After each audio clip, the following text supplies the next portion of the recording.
This episode is called I Am 48, I Am Child Free, and I've never been married. And guess what? That's okay. I never made it down the aisle, but I have been engaged in the past. How many engagements? I would say 2.5. Let's start with the 0.5 since that was the first one. I was involved with a man who loved me. He was good looking, he was tall, he was charismatic, gregarious. Everybody loved him. My mom loved him, my sister loved him, my niece loved him, my friends loved him. Everybody loved him.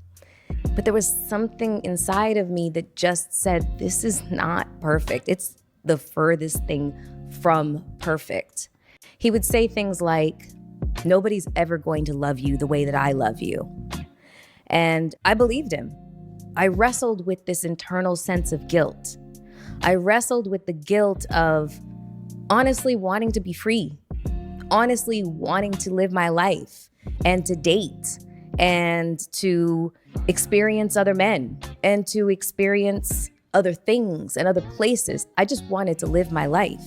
I had moved to New York from Toronto, a totally different country, with $25, 2 suitcases, and a one-way ticket.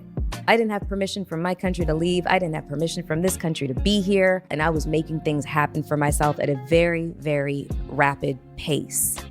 And so to find myself inside of a relationship that felt so stifling at this very young age and not having the vocabulary to speak up for myself and articulate that somebody who loves you would not say those things to you. They wouldn't say that nobody will ever love you the way that I love you, because that indicates that there's a part of me that's broken or there's a part of me that's unlovable. But I didn't know how to articulate this. So I stayed in this relationship that I was wildly unhappy in for approximately 3.5 years, close to 4. And I have to admit, I was not faithful in this relationship. Nothing that I'm proud of, but I just chalk that up to I was really, really young and I was hood famous. You know, I was on the covers of magazines on your local newsstand. So everybody recognized me. And that was another source of pressure that I felt being inside of this relationship rather than being free to explore all of my options. And so one day I was going through some drawers, you know, folding laundry, placing clothes, you know, in the drawers and such. And I found it. I found a box. And when I saw it, I said, please, God, don't let this be what I think it is. And I opened the box. And there it was. It was a ring.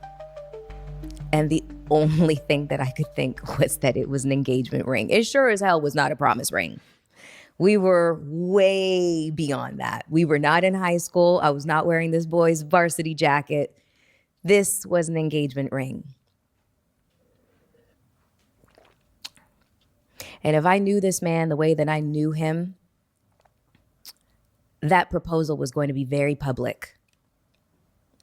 And that terrified me. I didn't want to have to say no in front of our friends and family and publicly humiliate him. He did not deserve that, but I also could not see myself saying yes in front of everybody just to save face and then later on have to break it to him like that this is not something that I was going to be able to go forward with. So what I did instead was I packed up all my belongings while he was out of town. So Melyssa Ford, who has her own podcast, recently talked about her, failed relationships and why she is 48, not married, with no children.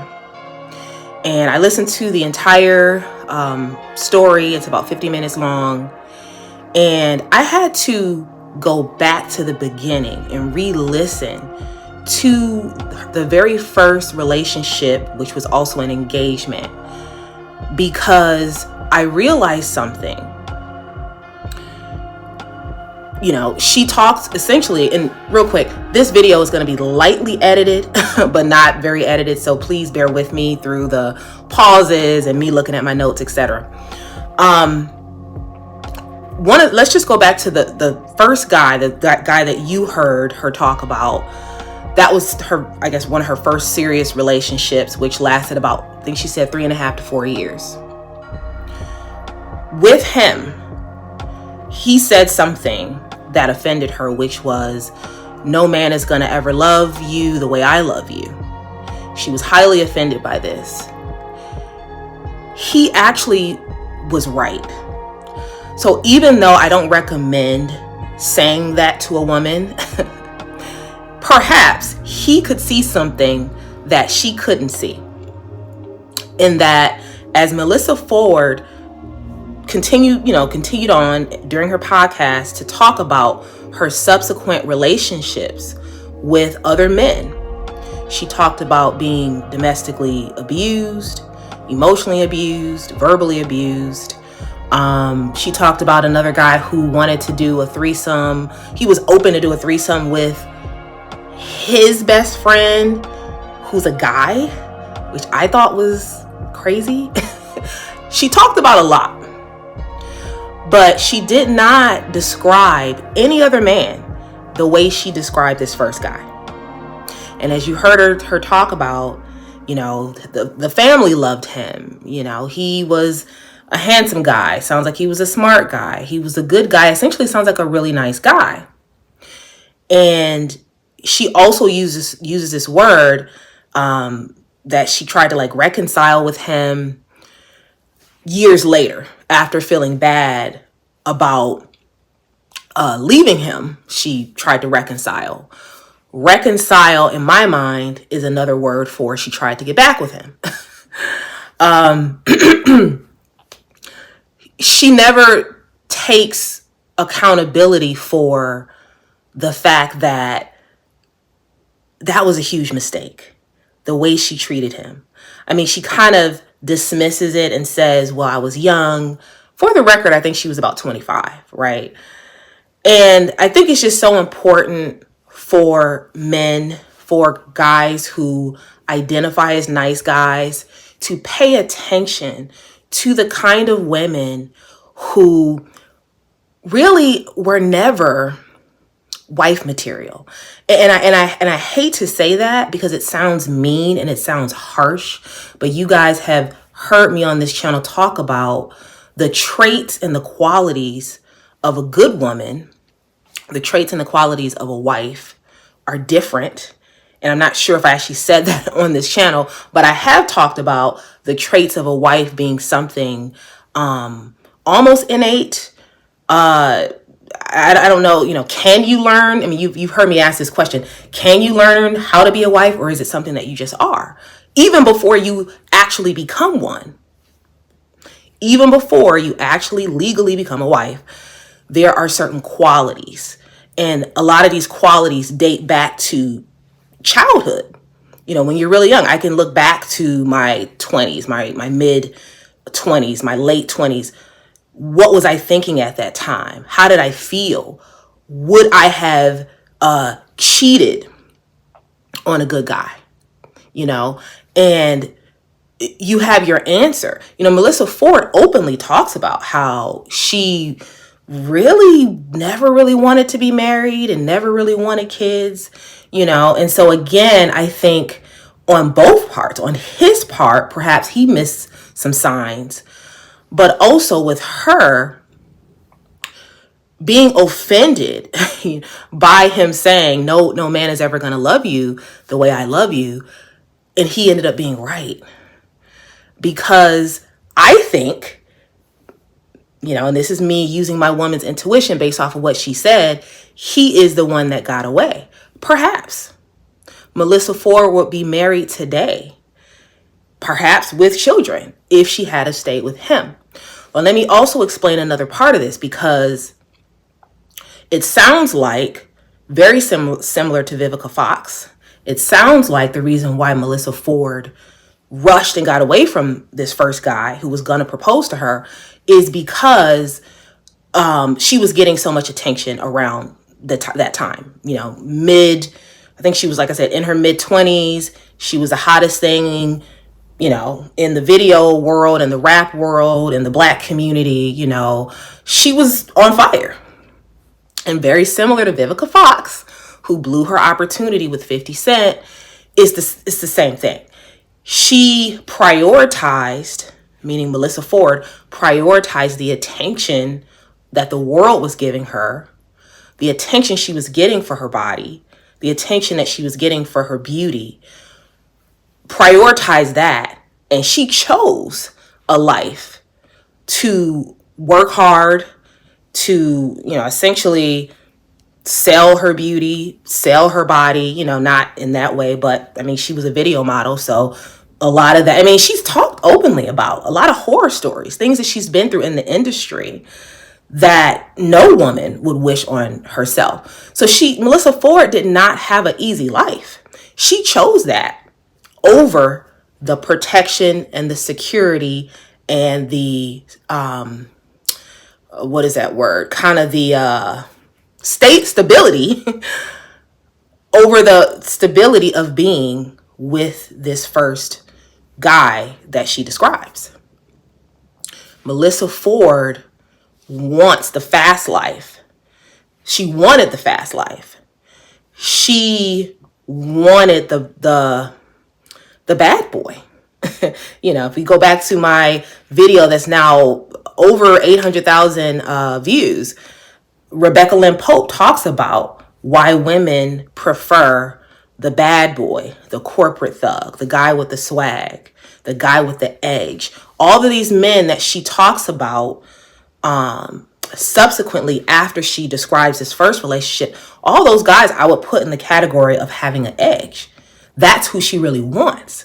The problem is that those men, she wanted, I've heard her talk about wanting alpha male. Those men are probably busy entertaining a lot of other women as well.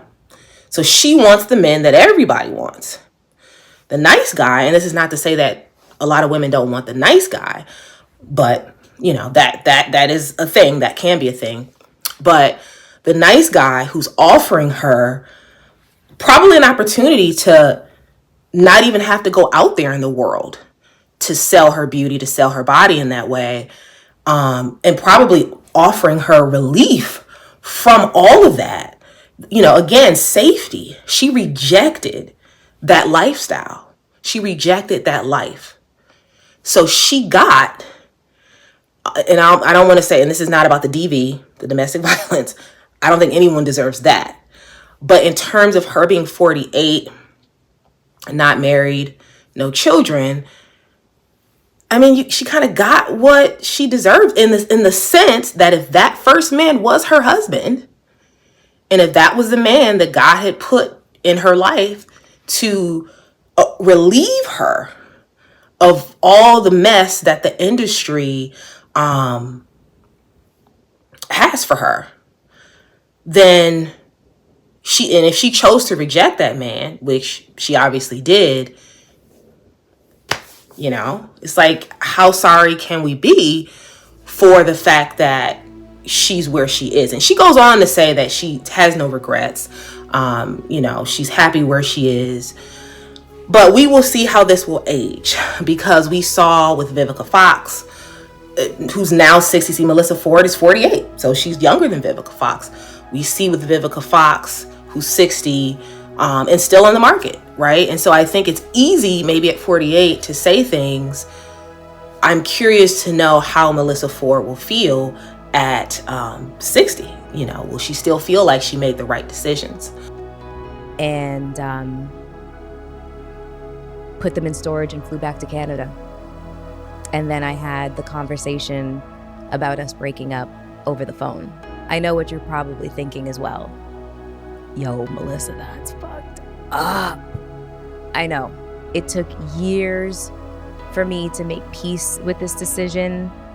I have self-flagellated over this decision. I have beaten myself up every way to Sunday that you possibly can. I tried to reconcile with him at one point, which was a big mistake. That leads me to where I am now, 48, child-free, and never been married. And honestly, with zero regrets. I do believe that there's some women who are not interested in marriage and children, and that's fine. But please, if you are not interested in those things, you shouldn't be with men who want those things. If you don't want kids, if you don't want to be married, that's fine. Leave the men alone who do want that. Don't string those men along. Don't try to force yourself to be with them, because it's not, it's going to be bad for both parties. And also to the men, I think I'm going to title this, avoid certain types of women. But yes, there are signs that you can look for in a woman. And if you listen to Melyssa Ford, a lot of those signs were there in her 20s, that she just really is not the type of woman that wants to be, quote, held down, in her words, or, There are women in the video modeling industry who will use that platform of being a video model or a video girl to ultimately get a better life for themselves. So the goal is, yes, I'm here and I'm half naked and all these rap videos, but my hope is that maybe one of these rappers want to wife me and then I don't have to do this anymore. And the thing about Melyssa Ford is she wanted to, at that time, remain in that lifestyle and milk it. And that is, and it's kind of like, well, you got what you wanted. You wanted that lifestyle. And so what I'm trying to highlight here is two different mindsets. Buffy the Body, and we're going to be going back to Buffy the Body. And when I go back to the Slim Thick series, Buffy the Body is married. Buffy the Body had a very similar lifestyle as Melyssa Ford. But I suspect, and just from kind of delving into Buffy's story, I could see that although, yes, she was out there, she had a goal, she had a target, and today she's been married for a very long time. So again, when you talk about who is wife material, there's a certain traits. Just because someone is a video model, it doesn't mean that they're not wife material. But you have to look deeper. Melyssa Ford has admitted to being mean and nasty. And there's a whole feud. Actually, there's a feud between Melyssa Ford and Buffy the Body that I'll get into later. But bottom line is, beauty. And I'm going to be talking more about beauty in one of my next videos about Halle Berry. But beauty is currency in our society. Women use their beauty to get the things that they want. If you are not getting the things that you want, what's the point of, is there a point to being extremely beautiful? Now you can say, Naka, you sound like a pick-me because I just want to be beautiful for myself. But we have to be honest about what beauty can get us. And when I examine and look at Halle Berry, you'll hopefully understand more about what I'm talking about. But I'm going to close out with an analogy. And some of you like the analogy I used in my last video about, it was about money and investing and, So imagine a millionaire or a billionaire who blows his money at the casino. Right? That's horrible. Now, if you blow your money investing in the stock market and the stock market crashes, it's like, okay, that sucks, but at least you were trying. Like you were trying, and unfortunately the economy crashed and you lost a lot of money. Versus a man who goes to the casino and blows $1 million or $1 billion at the casino. Right? So that is kind of, when we look at beauty, the analogy here is, are there going to be beautiful women who try in relationships and fail, of course. That's normal. That's going to happen. Yes, there are going to be women who are going to try and fail. But then you have women with extreme levels of beauty, which equates to extreme levels of access, right? That's what you have to understand here. Beauty equals access. Beauty equals currency. It's not just, oh, I'm just beautiful and I'm just, beautiful for myself. No, you're not beautiful in a vacuum. You're beautiful in the world, and you're interacting with people, and people are interacting with you in a way that gives you privilege.